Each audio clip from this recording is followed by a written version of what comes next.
puxar esta membrana com calma e com cuidado para cima.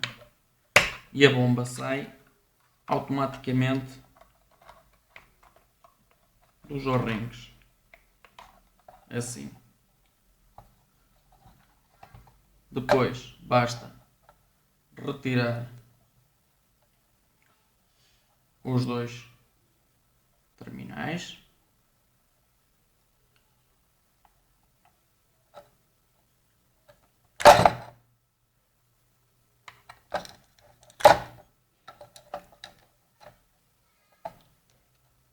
E temos então a bomba de vácuo desmontada. Para montar aqui o envio é exatamente o inverso. Basta primeiro retirar a que está no motor, ou seja, dentro da box. Depois colocar os dois terminais.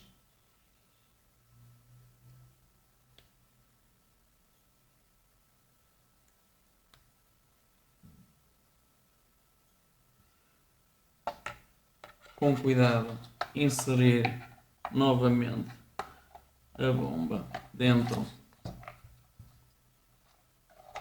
da caixa, pressionar com o dedo na zona que encaixa na válvula de segurança, que será esta zona aqui, pressionar e colocar a placa então novamente no interior da box.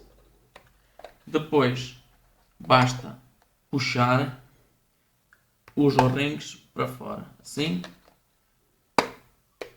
assim, como vê, é fácil. Hoje temos então a bomba devidamente montada.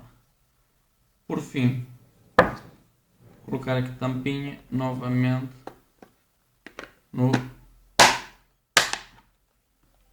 lugar. E aqui temos então a bomba montada. Aconselho um busca-polos para não partir os encaixes que são muito sensíveis na zona de encaixe da bomba.